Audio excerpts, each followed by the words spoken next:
आपको अच्छी लगी तो वीडियो को डेफिनेटली लाइक कीजिएगा। चैनल से फर्स्ट टाइम जुड़ रहे हैं तो चैनल को सब्सक्राइब करके बेल आइकन को क्लिक कीजिएगा।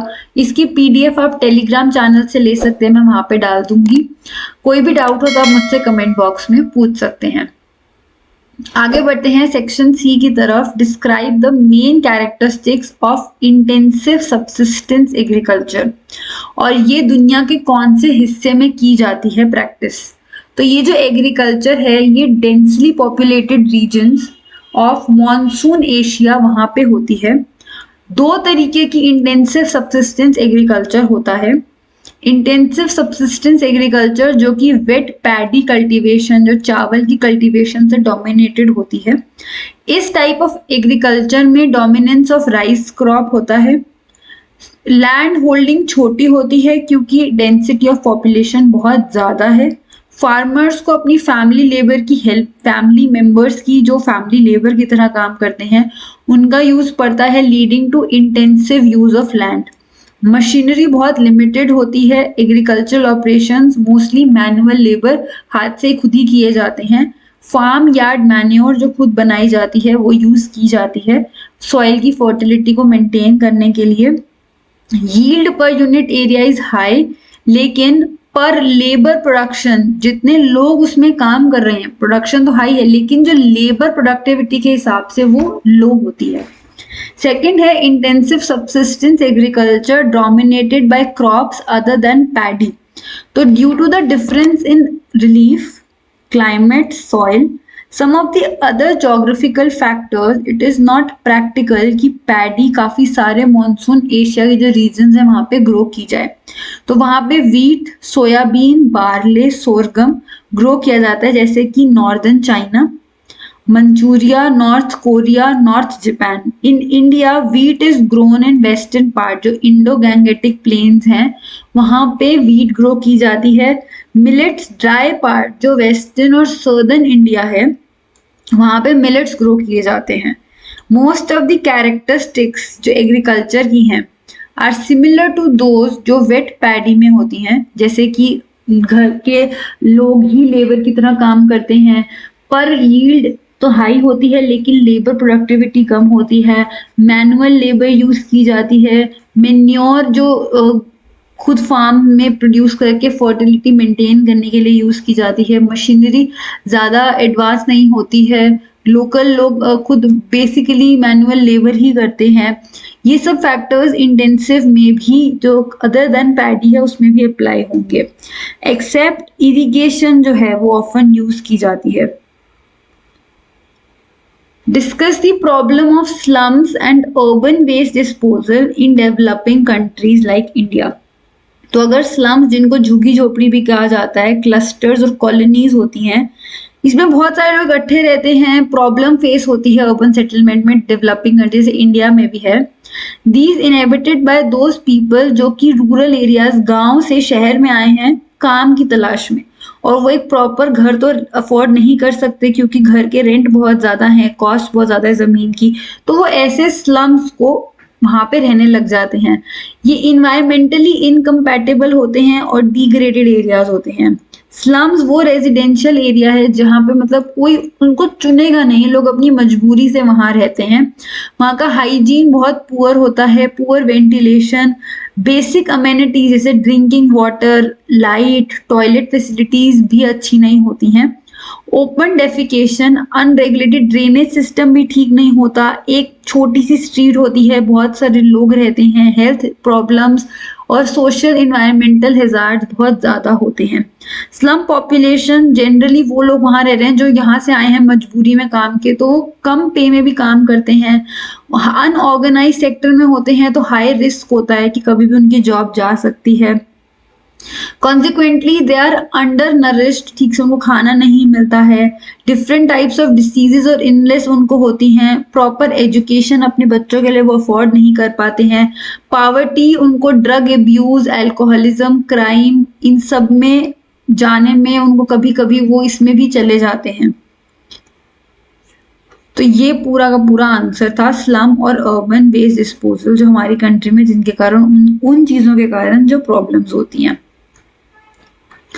How have good governance and people oriented policies with reference to pillars of human development increase the values of freedom and capabilities? Leading a long and healthy life, being able to gain knowledge, and having enough means to be able to live a decent life are the most important aspect of human development. Four pillars of human development. Just as any building is supported by pillars, the idea of human development भी ये चार pillars से connected है: equity, sustainability, productivity और empowerment. तो सबसे पहले equity refers to equal access, सबको बराबर की एक्सेस हो अपॉर्चुनिटीज की, अपॉर्चुनिटीज टू पीपल इक्वल, चाहे वो किसी भी जेंडर से हो, race, income and in Indian case caste, तो इक्विटी होनी चाहिए. Yet this is very often not the case हकीकत में and happens in almost every society. For example in any country interesting ये होता है कि which group the most of the school dropouts belong to. इससे हमें पता चलता है reason of behaviour. In India large number of women and persons belonging to जो सोशली और इकोनॉमिकली बैकवर्ड हैं वो स्कूल में ड्रॉप आउट होते हैं. इसका मतलब होता है how the choices of these groups are limited, और उनके पास एक्सेस ऑफ एजुकेशन भी नहीं है, बहुत लिमिटेड एक्सेस है, तो इक्विटी नहीं है. Sustainability means availability of opportunities. To have sustainable human development, each generation, her generation के पास opportunities होनी चाहिए. Environmental, financial, human resources. Environment के resources भी होने चाहिए, financial resources भी होने चाहिए और human resource भी होना चाहिए. और इसीलिए कहा जाता है कि हमें फ्यूचर का ध्यान रख के ही आज के रिसोर्सेज को यूज करना चाहिए. मिस यूज करने से हम फ्यूचर जनरेशन्स को कम अपॉर्चुनिटीज प्रोवाइड कर रहे हैं. गुड एग्जाम्पल है importance of sending girls to school. अगर एक कम्युनिटी इस बात पे स्ट्रेस नहीं करती कि गर्ल्स को स्कूल भेजना चाहिए, बहुत सारी अपॉर्चुनिटीज जो है यंग गर्ल्स के पास होती हैं वो खत्म हो जाती हैं. मेनी अपॉर्चुनिटीज लूज हो जाती हैं, उनकी करियर चॉइसेस बहुत कम हो जाती हैं. तो जनरेशन को इंश्योर करना चाहिए चॉइसेस और opportunities of future generation. Productivity means human labour. Productivity and productivity is in terms of human work. Such productivity must be constantly enriching, building लोगों की कैपेबिलिटीज को बिल्ड करना, और लोगों को रियल वेल्थ जो हम इंडियंस हैं, लोग हैं, वही हमारे देश की सबसे बड़ी वेल्थ है. तो लोगों की नॉलेज बढ़ाने की कोशिश करनी चाहिए, बेटर हेल्थ फैसिलिटीज हों, काम करने की कंडीशंस बेटर हों, प्रोडक्टिविटी बढ़ेगी, ज़्यादा बेहतर काम कर पाएंगे, तो वैसे ही देश की उन्नति होगी. एम्पावरमेंट मीन्स पावर, अपने खुद के चॉइस, डिसीजन लेने की पावर, फ्रीडम एंड कैपेबिलिटीज की. एक गुड गवर्नेंस जब पीपल ओरिएंटेड पॉलिसीज होती हैं तो वो लोगों को एम्पावर करती हैं. सोशली, इकोनॉमिकली लोगों के पास खुद के फैसले लेना, और स्पेशली जो इनमें बैकवर्ड हैं, डिसएडवांटेज्ड हैं, जो सोशली डिसएडवांटेज हैं, जो इकोनॉमिकली इतने फाइनेंशियली स्ट्रांग नहीं हैं, उनको एम्पावर करना बहुत ज्यादा जरूरी है, उनको पावर प्रोवाइड करना. आगे बढ़ते हैं. The ways to measure human development are constantly being redefined. जो हम ह्यूमन डेवलपमेंट जैसे पहले मेजर करते थे वक्त के साथ ना वो चेंज हो रहा है. तो इस स्टेटमेंट के अटेनमेंट्स और शॉर्टफॉल्स को ध्यान में रखते हुए हमें एक्सप्लेन करना है. The ways to measure human development constantly redefine हो रहे हैं और नए नए तरीके आ रहे हैं, डिफरेंट एलिमेंट्स आ रहे हैं, जिनके कारण बीइंग रिसर्च्ड, रिसर्चर्स लिंक ढूंढने की कोशिश कर रहे हैं करप्शन लेवल, पॉलिटिकल फ्रीडम में हर एक रीजन के. देयर ऑल्सो बीइंग डिस्कशन कि पॉलिटिकल फ्रीडम इंडेक्स जो करप्ट कंट्रीज हैं, ह्यूमन डेवलपमेंट इंडेक्स को मेजर करने के लिए, ह्यूमन डेवलपमेंट के लिए यूज किया जा रहा है कि की डेवलपमेंट फीचर्स में. ऑल्दो ये एक रिलायबल मेजर नहीं है बिकॉज ये हमें कुछ डिस्ट्रीब्यूशन के बारे में नहीं कह पाता. The human poverty index is related to human development index. Index measures shortfall of human development. जो पावर्टी का इंडेक्स है, गरीबी वाली रेखा, उससे हम ह्यूमन डेवलपमेंट इंडेक्स को भी मेजर कर सकते हैं। Non income, the probability of not surviving till the age of 40। जो एडल्ट इलिटरेसी रेट है, लोग कम पढ़े लिखे हैं, 40 से कम में कितने लोगों की डेथ हो जाती है। पीपल जिनके पास साफ पानी नहीं है, छोटे बच्चे जो माल नरिश हैं, जिनके पास खाना नहीं है, अंडर वेट हैं, ये सारी चीजें ह्यूमन डेवलपमेंट की शॉर्टफॉल, हमारी कमजोरी, हमारे देश में जो ये चीजें हैं ये गलत हैं, ये इंप्रूव होनी चाहिए, वो दर्शाता है। ह्यूमन पावर्टी जो है, गरीबी जो है, वो इंडेक्स रिवील करता है ज्यादा चीजें ह्यूमन डेवलपमेंट इंडेक्स से। जब हम इन दोनों को साथ में देखते हैं ना, पावर्टी वाला और ह्यूमन डेवलपमेंट इंडेक्स, तो हमें एक बेटर पिक्चर पता चलती है देश की। नेक्स्ट क्वेश्चन है, justify the tremendous growth of the service sector in developed और developing country than the manufacturing sector.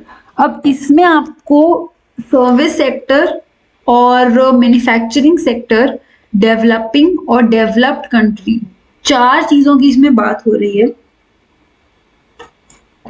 Growth जो सर्विस सेक्टर से डेवलप्ड और डेवलपिंग कंट्री में आती है, वो ज्यादा है कंपेयर टू मैन्युफैक्चरिंग सेक्टर। आपको एग्जांपल्स के साथ स्टेटमेंट को एक्सप्लेन करना है।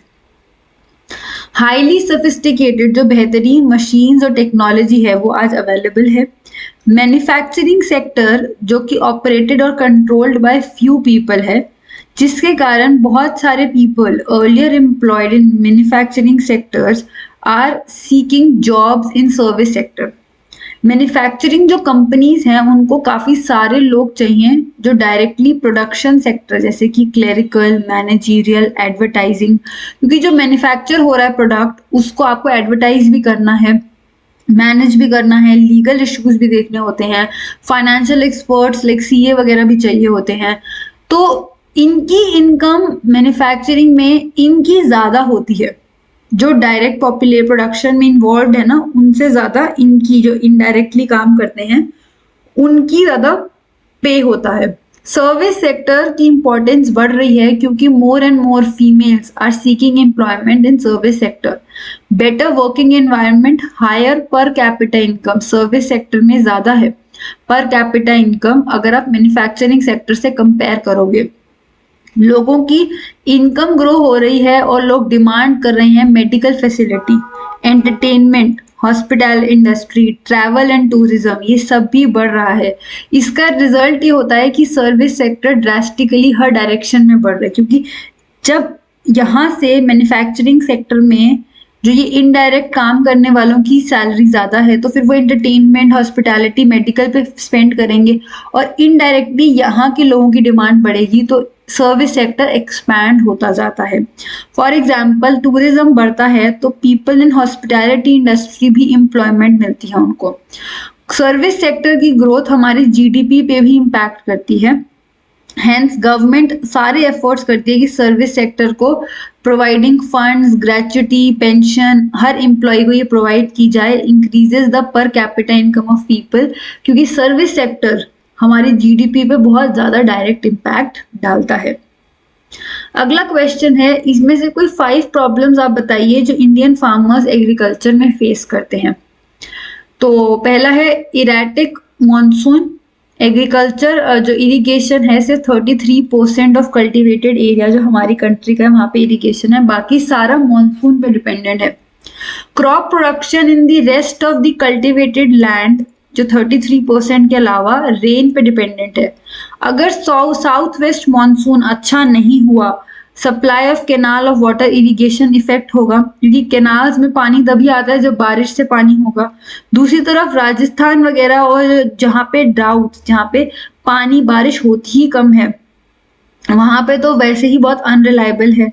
एरियाज जहाँ पे ज्यादा बारिश होती है वो भी फ्लक्चुएट करता है, तो ड्राउट्स भी आ सकते हैं और फ्लड्स भी आ सकते हैं। हमारे देश में हमेशा ऐसा होता है, कहीं पे ड्राउट्स हो रहे होते हैं जहाँ पे पानी ही नहीं है पीने को, कहीं पे बाढ़ आ रही होती है। ड्राउट्स कॉमन फिनोमिना है लो रेनफॉल एरियाज में, ओकेजनल वहां पे फ्लड्स भी आ जाते हैं कभी कभी। जैसे महाराष्ट्र, गुजरात, राजस्थान वाले एरिया में फ्लड्स आए 2006 और 2007 में, जबकि ड्राउट्स वहां पे बीच बीच में आते रहे। तो कभी कभी ऐसा होता है कि बारिश होती ही नहीं है और कभी कभी इतनी होती है कि बाढ़ आ जाती है। तो दोनों ही केसेस में एग्रीकल्चर किसान को तो उसकी फसल खराब हो गई। लो प्रोडक्टिविटी, जो क्रॉप की फसल आपकी उग रही है कंट्री में बहुत लो है। अगर आप उसको इंटरनेशनल लेवल से पूरी दुनिया में देखोगे तो पर हेक्टेयर जो हमारे देश में क्रॉप्स उगते हैं जैसे चावल हो गया, गेहूं, कॉटन हो गई या फिर ऑयल सीड्स हो गए, ये काफी कम है यूएस, रशिया, जापान के कंपैरिजन में, क्योंकि हमारे यहाँ के लैंड रिसोर्स पे बहुत ज्यादा प्रेशर है। लेबर प्रोडक्टिविटी बहुत कम है। इतने ज्यादा एक जमीन पे 2 लोगों की रिक्वायरमेंट है बट 4 या 5 लोग काम कर रहे हैं, उनकी फैमिली मेंबर है, उनको इसी जमीन पे काम करना है। तो लेबर प्रोडक्टिविटी बहुत लो है इंटरनेशनल लेवल के कंपैरिजन में। Rain fade areas of the country जैसे ड्राई लैंड्स हैं, वो course serial, pulses, oil seeds उगाते हैं और जिनमें बहुत लो यील्ड, कम फसल पैदावार होती है। फाइनेंशियल रिसोर्सेज और डेप्ट, जो मॉडर्न एग्रीकल्चर है वो बहुत एक्सपेंसिव है क्योंकि मशीनरी यूज करनी और काफी सारे फर्टिलाइजर्स यूज करने। तो जो स्मॉल फार्मर्स या मार्जिनल हैं इनकी तो कोई सेविंग्स नहीं होती है। तो इन डिफिकल्टीज के कारण इनको उधार लेना पड़ता है मनी लेंडर्स से, और क्रॉप फेल होने पे तो ये ट्रैप हो जाते हैं और ये उधार नहीं दे पाते और फिर आगे इनको बड़ी मुश्किल होती है। लैंड रिफॉर्म्स का lack of land reform, Indian जो पेजेंट्स किसान हैं वो एक काफी सालों से एक्सप्लॉइट हो रहे हैं और जमीन अनइक्वली डिस्ट्रीब्यूटेड है। किसी के पास तो ना जाने कितनी बड़े बड़े जमीन है और किसी के पास एक छोटी सा लैंड भी नहीं है। 3 रेवेन्यू सिस्टम ऑपरेशन जो ब्रिटिश पीरियड में हुए, महलवारी, रयोतवारी और जमींदारी, जमींदारी ने जो जमींदार थे उन्होंने बहुत एक्सप्लॉइट किया किसानों को। इंडिपेंडेंस के बाद रिफॉर्म को बहुत प्रायोरिटी दी गई लेकिन ठीक से इम्प्लीमेंट नहीं हो पाया। स्ट्रॉन्ग पॉलिटिकल विल नहीं थी। पॉलिटिक्स, जो पॉलिटिशियंस थे उनकी भी इतनी डिजायर नहीं थी इस काम को इतना करने को, क्योंकि जमींदार बहुत पावरफुल होते थे। स्टेट गवर्नमेंट्स ने भी पॉलिटिकली टफ डिसीजन नहीं लिए क्योंकि लैंडलॉर्ड्स और पॉलिटिकल जो लीडर्स होते थे वो एक दूसरे से मिले हुए होते थे। तो ये क्योंकि इम्प्लीमेंट नहीं हो पाया तो कल्टिवेटेड लैंड ठीक से डिस्ट्रीब्यूट नहीं हुआ। लैंड होल्डिंग्स की बात करें तो ना जाने कितने किसान हैं जिनके पास बहुत छोटा सा लैंड है, एवरेज साइज, और इंक्रीजिंग पॉपुलेशन के कारण पहले सिर्फ 2 मेंबर्स थे, अब 4-5 हैं, वो छोटी सी उस जमीन में ही खेती कर रहे हैं। तो लैंड होल्डिंग्स और वक्त के साथ फ्रेगमेंटेड होती जाती हैं। जैसे सपोज 2 सन हैं, फादर है तो वो एक लैंड है, फिर 2 सन बाद में उसके 2 हिस्से कर लेते हैं, फिर उसमें से बाद में उनके बच्चे डिवाइड कर लेते हैं। तो ऐसे ऐसे करके टुकड़े होते जा रहे हैं। कुछ स्टेट्स कंसोलिडेटेड होल्ड किया, has not carried out even once. उन्होंने सोचा था कंसोलिडेट करने का कि जमीन को कंसोलिडेट करके करेंगे बट हुआ नहीं। स्टेट्स जहां पे ये हुआ भी 1-2 बार, उनको लैंड होल्डिंग्स रिक्वायर्ड थी पर फिर वक्त के साथ फिर से वो फ्रेगमेंट हो गया। ओनर्स ऑफ नेक्स्ट जनरेशन जब आते हैं, जब इनके आगे के बच्चे आए तो उन्होंने फिर फर्दर डिवाइड कर दिया, तो साइज और ज्यादा फ्रेगमेंट होकर छोटा हो गया जो कि अनइकोनॉमिक है। इतना छोटे छोटे जमीन पे इतने सारे लोग काम कर रहे हैं। लैक ऑफ कमर्शलाइजेशन, बहुत सारे फार्मर्स हैं जो सेल्फ कंजम्पशन, खुद ही उसी में खेती में जमीन पे उगाते हैं और वही खा लेते हैं। इनके पास इतने लैंड रिसोर्सेज नहीं होते हैं, रिक्वायरमेंट्स जो मोर देन रिक्वायर्ड, उतना इतना प्रोड्यूस ही नहीं कर पाते, जितना होता है वो उतना ही खा लेते हैं, वो क्या बेचेंगे उसको। स्मॉल और मार्जिनल फार्मर्स होते हैं फूड ग्रेन, जो कि वो खुद की फैमिली कंजम्पशन के लिए होता है। मॉडर्नाइज, आज के मॉडर्न और कमर्शियल एग्रीकल्चर में तो place in irrigated areas taken place, तो ऐसा कुछ तो लोकल फार्मर्स, छोटे किसान नहीं कर पाते। Under employment, massive under employment है एग्रीकल्चर सेक्टर में, क्योंकि अनइरिगेटेड ट्रैक्स हैं तो एरिया सीजनल अनएम्प्लॉयमेंट रहती है, 4 से 8 महीने तो काम ही नहीं होता है। जो क्रॉपिंग सीजन होता है उसमें भी पूरे एग्रीकल्चर ऑपरेशन में हमेशा लेबर की रिक्वायरमेंट नहीं होती है, तो इसीलिए अपॉर्चुनिटीज नहीं मिलती हैं, पूरे साल उनके पास काम ही नहीं होता है। Moisture of crops, types of farming in Indian scenario. तो nature of irrigated farming, objective of irrigation, protective और प्रोडक्टिव। प्रोटेक्टिव इरिगेशन वो है कि क्रॉप को हमें प्रोटेक्ट करना है बहुत ज्यादा पानी से, जो भी कंडीशंस हैं, और सप्लीमेंट्री वाटर ओवर, ज्यादा अगर बारिश हो रही है, ज्यादा पानी आ रहा है, उससे हमें बचाना है तो प्रोटेक्ट करना है।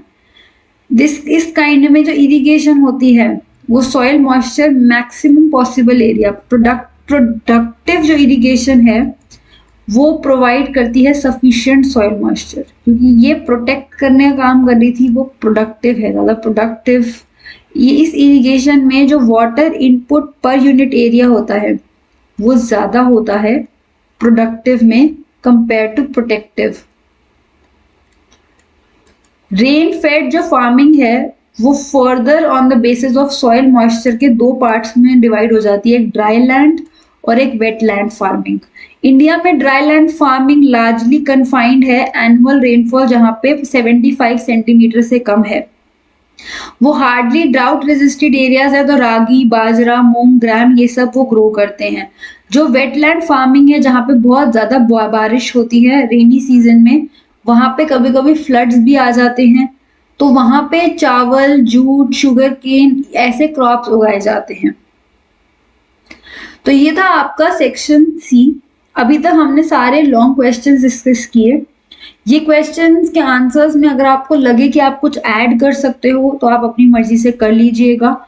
मेरी तरफ से ये पॉइंट्स ऑफिशियल आंसर्स हैं, तो इनको जरूर मेंशन करके कुछ वेरिएशन करना हो तो वो आप अपनी मर्जी से कर लेना। आगे बढ़ते हैं क्वेश्चन। अब ये कह रहा है, एक पॉलिटिकल मैप दिया हुआ है यहाँ पे, इसमें आपको ये 5 प्लेसेस दी हुई हैं, ये आपको मार्क करनी है। तो इनमें हमें क्लूज दिए हुए हैं ऊपर, एक मिनट ही कहाँ गया, ये रहा। तो अ शिपिंग कैनाल फर्स्ट है, और मैप पे चलें अगर हम, तो ये रहा मैप, ये है अ शिपिंग कैनाल और ये यहाँ पे है ए, तो ये है पनामा कैनाल। सेकंड बी है यहाँ पे, और इसमें ऑप्शन है एन इंटरनेशनल एयरपोर्ट, तो ये है फ्रैंकफर्ट एयरपोर्ट।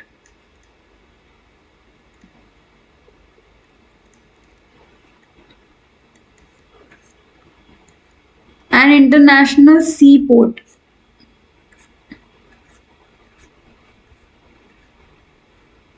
सी यहाँ है, ये इंटरनेशनल, तो ये है Hong Kong.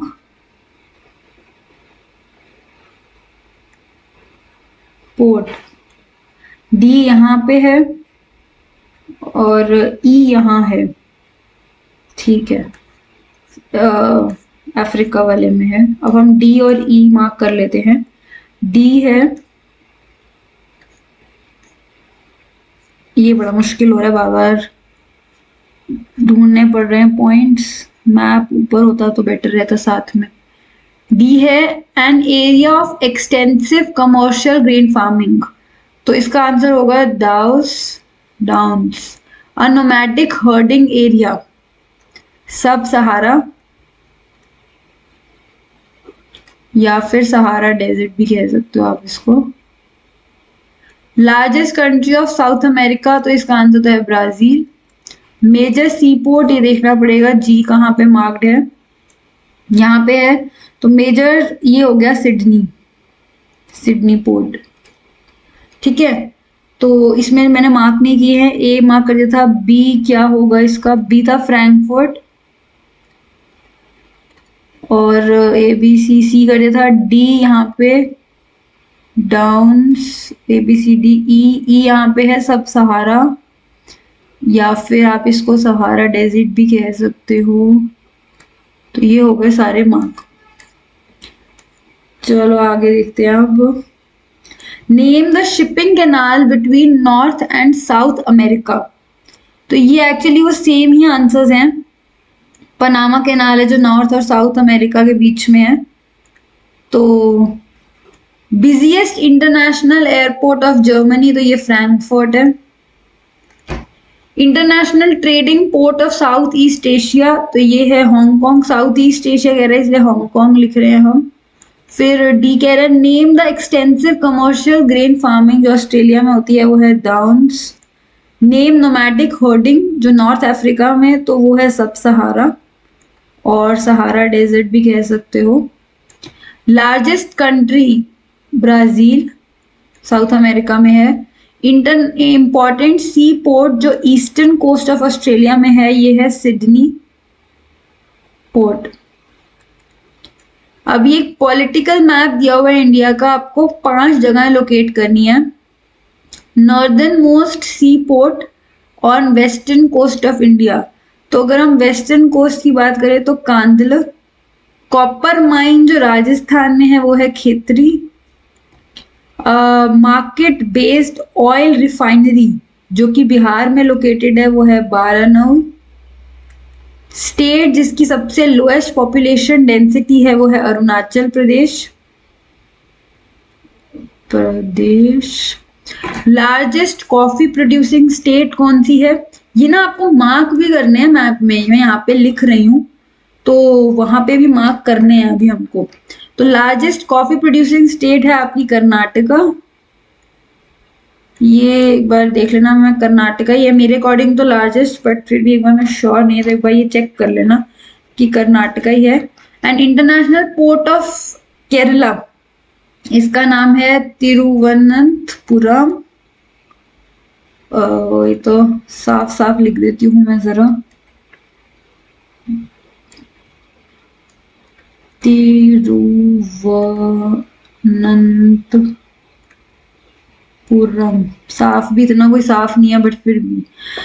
State with highest level of urbanisation तो है गोवा।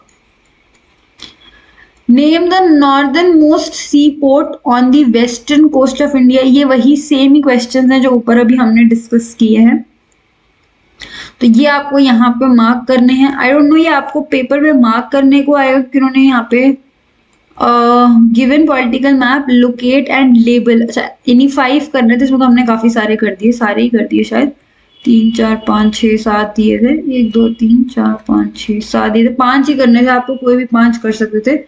तो आपके 7 में से कितने ठीक हुए हैं ये मुझे बताइएगा कमेंट बॉक्स में, मैप वर्क कितना सही हुआ कितना गलत हुआ, ये इस पे आपको मार्क करने पड़ेंगे। तो ये आपका पूरा का पूरा सैम्पल पेपर था पॉलिटिकल साइंस का, सॉरी ज्योग्राफी का। पॉलिटिकल साइंस का मैंने कल ही डिस्कस किया था पिछली वीडियो में, तो वो भी अगर आप देखना चाहो तो हिस्ट्री और पॉलिटिकल साइंस का सैम्पल पेपर भी मैंने डिस्कस किया हुआ है, उसके लिंक मैं डिस्क्रिप्शन में डाल दूंगी तो आप वो भी चेक कर सकते हो। तो ये थे कुछ इंपॉर्टेंट क्वेश्चंस। अगर आपको वीडियो अच्छी लगी तो वीडियो को डेफिनेटली लाइक कीजिएगा, चैनल से फर्स्ट टाइम जुड़ रहे हैं तो चैनल को सब्सक्राइब करके बेल आइकन को डेफिनेटली क्लिक कर लीजिएगा। वीडियो अच्छी लगे तो लाइक कीजिएगा, कोई सजेशन हो कोई डाउट हो तो कमेंट बॉक्स में मुझे बता सकते हैं। मिलती हूँ मैं अगली वीडियो में, तब तक के लिए keep learning and keep drawing.